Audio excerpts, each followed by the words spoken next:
Hey guys, what's going on? Hope you're having a good day. Today we're going to be talking again about quantum drives. Specifically, this video is going to be talking about the best size 2 quantum drives in Star Citizen. Now, if you haven't checked out my previous video on size 1 quantum drives and you want to know the best size 1 quantum drives for you, go and have a look. It's a good video. But yeah, today we're going to be talking about size 2 quantum drives in Star Citizen. So first of all, we're going to be talking a little bit about what kind of ships will have size 2 quantum drives.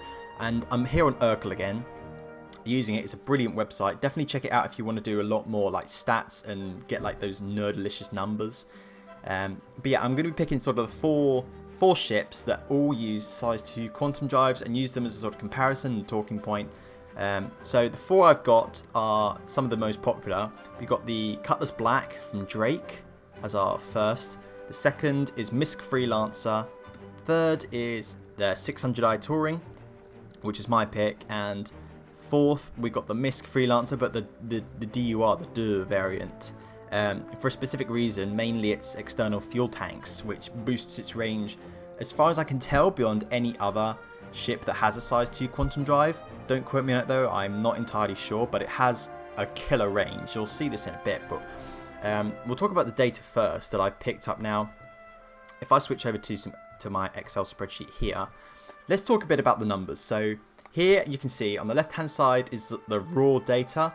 On the right hand side we've got a nice little chart that I've put together talking about the speed and the range of quantum drives. So as you can see, here we've got a series of quantum drives. How many is there? 1, 2, 3, 4, 5, 6, 7, 8, 9, 10, 11, 12, 13, 14, 15, 16, 17, 18, 20 quantum drives, I think, if I counted that right. Yeah, we've got 20 quantum drives. And as you can see here, this little graph and this data shows you the speed of these quantum drives. So first off, the slowest quantum drive here is the Yaluk. I hope I'm pronouncing that right. The Yaluk quantum drive with 67,000 kilometers a second. And of course the fastest being the XL1, extremely fast. And then yeah, the speed goes from here, this is the fastest one, and this one down here is the slowest one. So if you want the fastest quantum drive, as I've just labelled here, for the best speed, go for the XL1. That's just done, dusted. If you want the fastest quantum drive, if that's what you're looking for, raw speed, boom, there you go, XL1, job done. However, if you want the best range, as you can see here, best range is the Sparkfire. Now, I compiled the range figures using a 2,500 range unit in terms of quantum fuel, which both the Cutlass Black and the base Misk Freelancer have. So if your ship has 2,500 units of quantum fuel, this is how far you can expect the ships to go with that respective fuel capacity. And then on the but yeah, for the best range is the Sparkfire with 459 million kilometers, which is a lot. That is a lot for current Star Citizen gameplay, considering that the largest jump you can possibly do is around about 70 plus kilometers. I think I mentioned it in my previous video. So that will do you a couple of times around the system. I mean, if you're being that busy and you want to do it all on one tank, then there you go. Best range is the Sparkfire. And then if you want something that's got the best of both, a combination of speed and range, then I'm going to butcher this again, but the Hemera. God, I'm going to need Google Translate for this, but whatever that is, that quantum drive there, that's the best of both.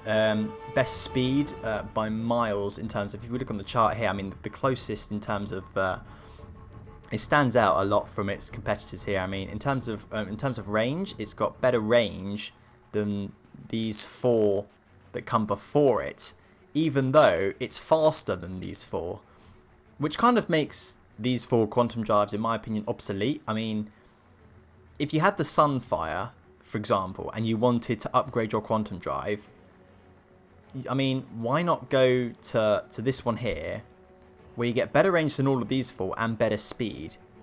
I don't quite understand why that's a thing. I mean, there are other factors that do contribute to what you should be looking for in a quantum drive, but the main 2 being speed and range, I mean, these four are kind of obsolete, and you'll see I've done some little annotations here, which I'll get back to in a second. But if you want the best of both worlds in terms of best of speed and best of range, I'd go for this one personally. It's just got a good range, 298 million kilometers. That'll, like I said, that'll do you a couple times around the system. It's sort of slap bang in the middle in terms of range, slap bang the middle in terms of speed. So yeah, I mean, the jack of all trades it's got to be that specific quantum drive. But on the left hand side, I'll talk a little bit about this.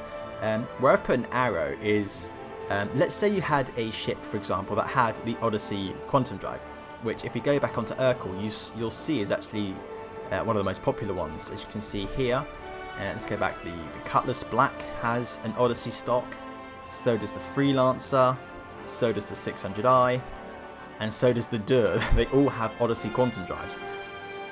The reason I put upgrade 1 here is because if we look on the chart here, Odyssey, you'll notice it's got 229 million kilometers range, but is slower than the, I can't pronounce it, the Hemera. We're going to call it the Hemera. There we go. The Hemera quantum drive.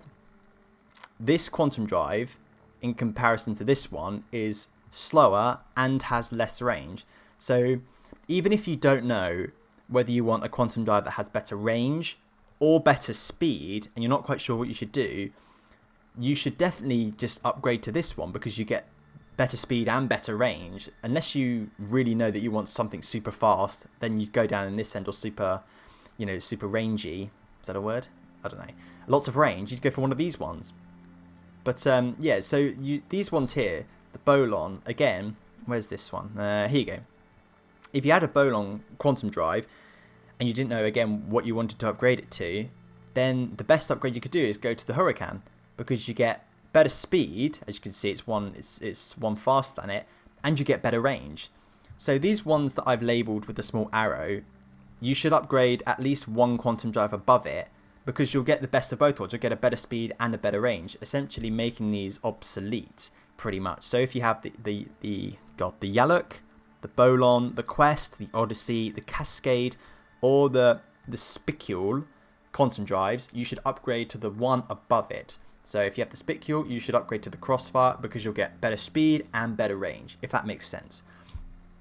But yeah, I mean, it's kind of interesting to see how all these quantum drives fluctuate. But there are other factors to take into account. For example, stealth being one of them. If you want a stealthy quantum drive, I can't remember off the top of my head. That's a military grade. Let me just pick one. Here we go. Stealth grade 1. Obviously, you do sacrifice a bit of speed, but you'll notice that in terms of its IR signature or something like that, it will be a lot lower.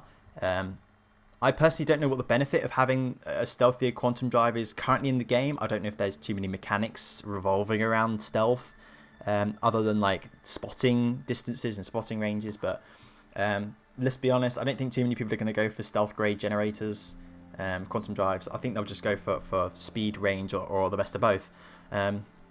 But also, let's talk about different quantum fuel capacities, because like I said, this data was all compiled using this 2,500 quantum fuel capacity.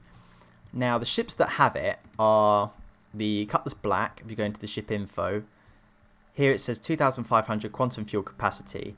Now, the base Freelancer also has the same, I believe. Here we go, 2,500. But the 600i Touring has 3,000. So quantum fuel capacity is also something to bear in mind when you're buying a quantum drive, because then range isn't as important of a factor, because the extra capacity that you get over the other ships, that boosts your range already. So whether you need to go for super duper range is up to you. It depends on what you're doing. But yeah, if we pick something like this with 3,000, it's going to be a bit more. But then I looked at the Freelancer 2, which is the exploration variant of the Freelancer. You'll notice that its fuel capacity is double that of the base Freelancer. So if we go back to our little chart here, if you have a Dur if you got a Freelancer Dur, basically double all of these. So the fastest quantum drive, you'll be getting 208 range, which for comparison puts it around about here in terms of the Torrent normally. Which means that essentially by having that extra fuel capacity, you've got the ability to then equip a much faster quantum drive.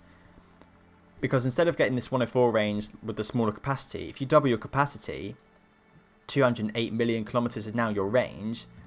Well, you would have had to sacrifice all of that speed by getting the torrent if you wanted the range. I don't know if this is making any sense, but yeah, so do have a look at what fuel capacity your ship has, because it will change what you need in terms of range from your quantum drive. Because if I had to do it and I wasn't going to do too much exploration with it, I was just going to haul cargo. I mean, 208 million kilometers puts it, you know, slightly below the middle in terms of range, but you get the best speed. So you'd be, you know, zooming around, dropping cargo left, right, and center, making bank, all while you've still got a pretty decent range to get around. I mean, you're not going to run out of quantum fuel anytime soon. You could do a couple of runs on that. You could do like 2 runs there and back, 4 different jumps, even more depending on where you're going to, on one single tank. So that's something to take into account as well. But I mean, just to sum it up, there's a lot of data here, and feel free to pause it. I'll probably put this up somewhere. If somebody requests it, I'll put it up somewhere. But yeah, feel free to pause it and have a look and stuff. But yeah, just to summarize, if you want the best range, go for the Sparkfire. If you want the jack of all trades, go for the Hemera. Again, pronunciation's brilliant there. And if you want the best speed, the XL1 will get you places the fastest. But yeah, I hope that's been a very interesting video. I know it's something that people, especially new players, won't really understand when it comes to upgrading certain systems, particularly quantum drives being one of the most important. And they may be wondering, oh, how can I travel to places faster? Hopefully this video has helped you out, especially if you have a ship that has a size 2 quantum drive equipped. Hopefully I'll get around to doing the other sizes very soon. But yeah, if you like the video, give it a thumbs up. That's always great. We've recently broke 70 subscribers. That's pretty cool. So if you want more content like this, stick around, subscribe. But yeah, I hope you guys have enjoyed. Thank you so much for watching, and I'll see you guys later.